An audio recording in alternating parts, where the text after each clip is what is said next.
Welcome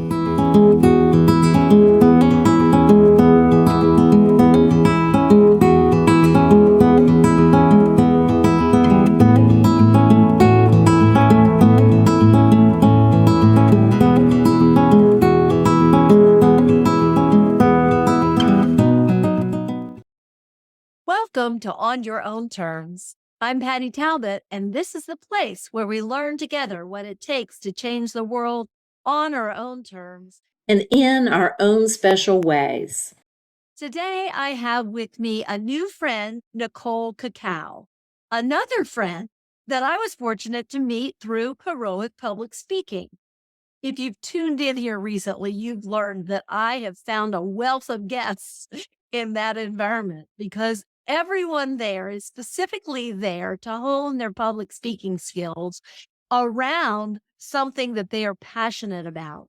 Because HPS's mission is to help us save the world or change the world one speech at a time with our messages. It will be no surprise to you to know that Nicole has a world-changing message for you. And I am so excited to be here to bring that message to you today. Her message will unfold to you using our traditional Blue Roads education framework, homegrown solutions for a patchwork world. This is Nicole Cacal. Welcome, Nicole. I'm so glad you're here.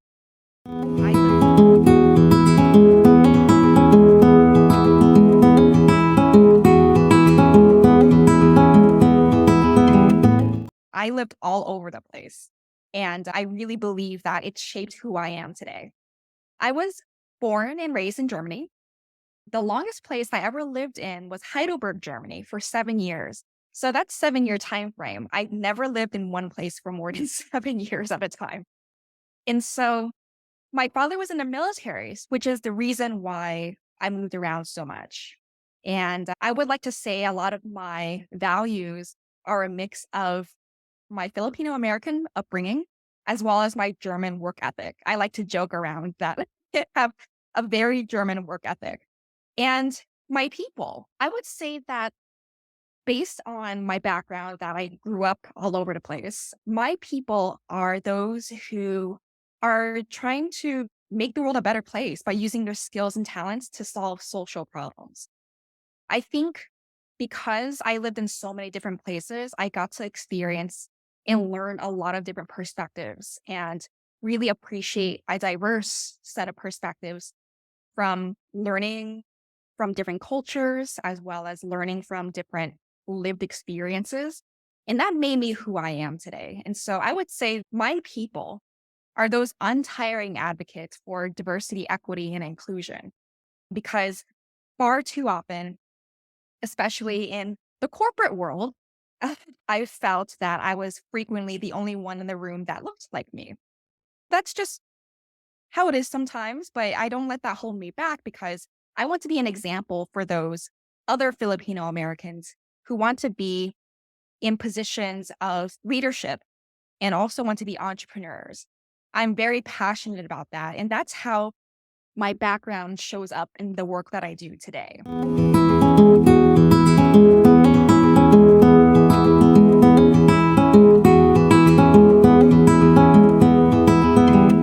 My nonprofit is called Catalista.org. That's Katalista.org.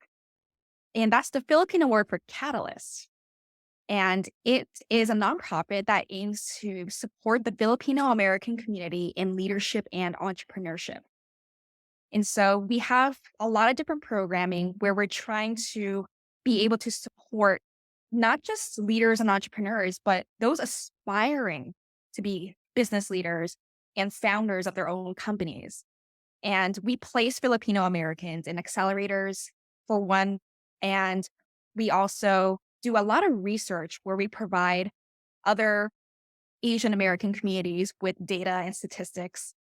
Because I found that a lot of times Filipino Americans get lumped into one catch-all category of Asian. And when you think of Asian, you typically don't think about Filipino Americans. So we're called the invisible Asian in some instances. And so I want to address that head on. And I have an incredible board that is really passionate around encapsulating this vision and moving forward the Filipino American community and eventually the Filipino diaspora in the entire world. Filipino Americans are considered the invisible Asian.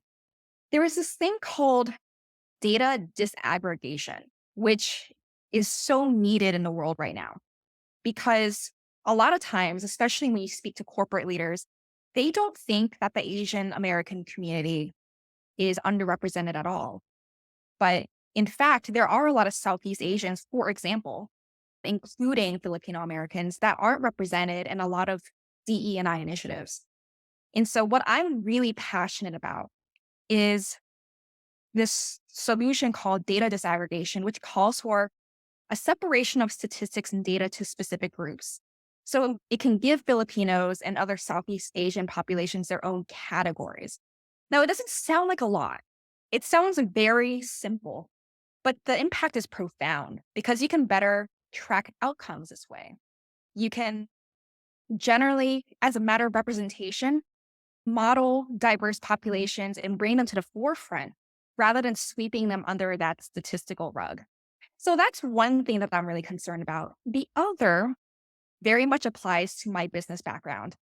I'm also concerned with how people view business as a mechanism for doing good in the world or harming the world. And there's a lot of skepticism around the function of business and how it's doing more harm than good. But I'm an optimist and I'm a firm believer that we can use business as a vehicle to influence the right decisions to solve systemic challenges that exist in the world.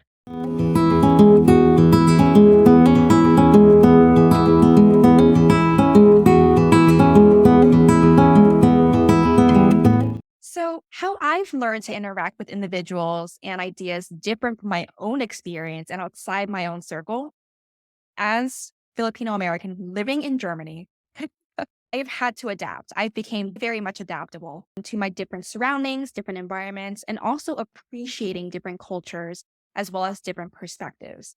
And I think that has stayed with me throughout my entire life. It's really helped me throughout my career because I'm a strong believer in a diversity of thought, diversity of opinions, diversity of lived experiences. Because when people think of subject matter expertise, they typically think, oh, hard skills like learning how to code or public speaking, for example. But people don't realize that lived experiences are also subject matter expertise. And when you're creating, let's say, a product or service, whether you're in tech or whether you are on the business side, whichever side you're on, you need to be able to integrate diverse perspectives in order to create a product or service that's inclusive of all. And I feel like there's so many solutions that are out there that don't recognize the need to do that. It's always a race to be first to market for something, a race to be able to say that you were a pioneer or you're first to do X, Y, and Z. But sometimes it's not good to move fast and break things. I believe that you have to think slow and be intentional. I'm a strong believer in bringing in that inclusivity. And inclusive design is also something that I teach at the Parsons School of Design. And it's one of the frameworks that I teach along with design thinking and teaching design students basically how to approach different challenges. Rather than telling them what to do, it's basically teaching them how to think. And I bring that kind of approach into the different businesses that I run, as well as the various universities that I teach at.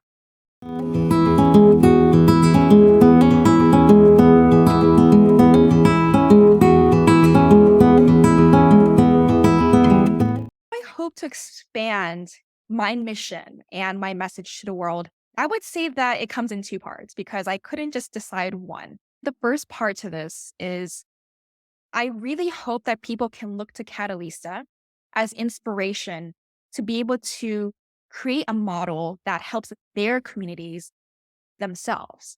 My hope is that it can help people, even those who aren't Filipino American, they can take that as inspiration and bring our approach and our passion into their own communities to be able to lift, because I believe that a rising tide lifts all boats. I believe that they can bring those approaches and different initiatives to their own communities and be able to elevate the people that they want to help as well. The second part that I wish to see in the world is to be able to use business as a force for good. And when you think about social enterprises, and for those who don't know, a social enterprise is basically a company that doesn't only prioritize profit, but they also prioritize purpose. My hope is that we don't call it a social enterprise anymore, just enterprise. And there are a lot of great initiatives out there, like B Lab and their B Corporation certification, for example. I think that's fantastic. And I really believe that more people can learn from that model. Even if they're not B certified, they can create a social enterprise that is not only profitable, but also creates a sustainable business model to be able to help solve systemic challenges all over the world.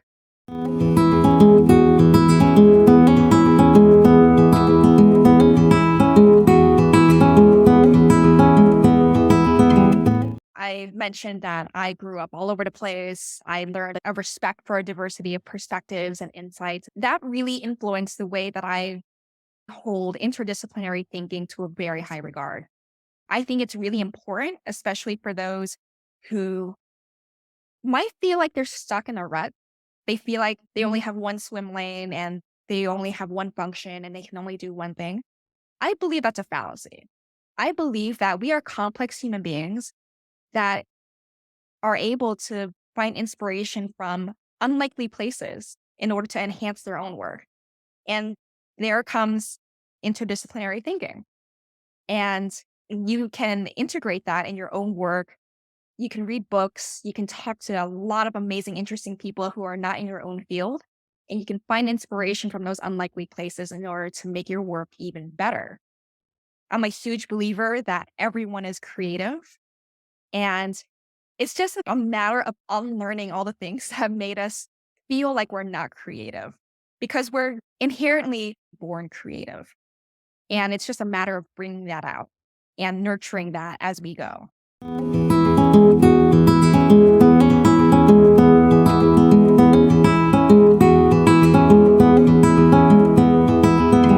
So, if you enjoyed listening to what I'm passionate about and you'd like to discuss further and you really just like to have a chat with me, I'm very passionate about using business, tech, and innovation to be able to create a social impact. So if you're passionate about any of those things, if you're passionate about diversity, equity, and inclusion, I'd love to speak with you. So you can reach me at NicoleCacal.com. I also speak about things like reciprocal mentorship, which is a different type of mentorship where both the mentor and the mentee gain something from the relationship. I'm a strong believer that mentorship is not just a one-way street.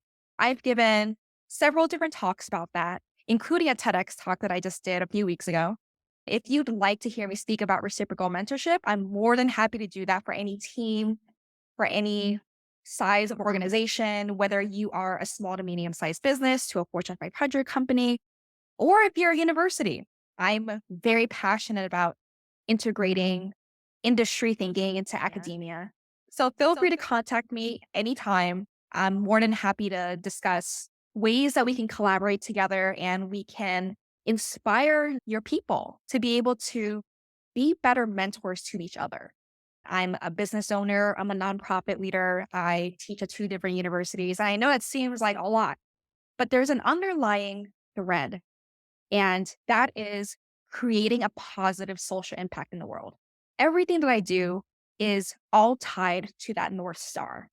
And I use that North Star to be able to make decisions for myself, whether or not I should be involved in something, whether or not I should do something. I always feel that it's very important, especially to new founders or to students, even to find their North Star so that they can soon be able to make those decisions for themselves that are aligned with their own values.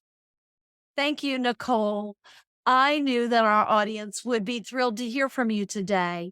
because you bring a new perspective, one that we haven't heard from before, and your background in so many things that even in the time we spent together at HPS, I had no idea that you were working in so many different arenas.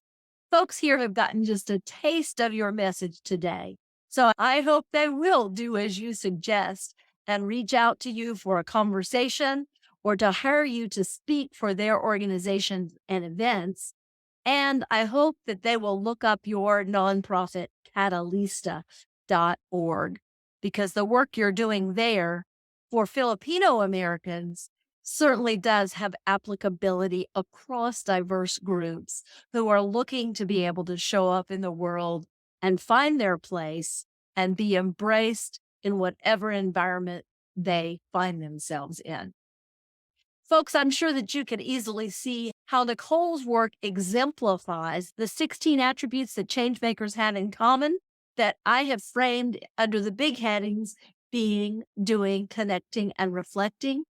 Today, I want to highlight for you particularly Nicole's reflecting quadrant, because can you see how she is indeed acting as a leader, critically thinking about what the issues are that she wants to tackle, and helping others use design thinking to think critically about the social issues that they are tackling, and how she can be a part of representing the way business can act as enterprises that are in no way separated from a social mission. That's what she wants to reflect out into the world as a change maker. So if you follow her work, I'm sure that you're going to see ways that you can show up in leadership using your critical thinking and your reflecting skills with a global mindset to help make the world a better place for the people you represent. Can you also see how Nicole's work is directly related to equity for those that may have been traditionally left out of the system or held back? Can you also see how it relates to decent work and economic growth for individuals and communities, and to industry innovation and infrastructure? When we bring diverse voices to the table, we have more capacity for using our best collaborative creativity with more minds at the table, creating the innovations that we need in today's world so that we can all rise together. As she says, a rising tide lifts all ships. So let's join together with Nicole to become a part of that rising tide. Next week, I will introduce you to another change-making woman who's making the world a better place on her own terms.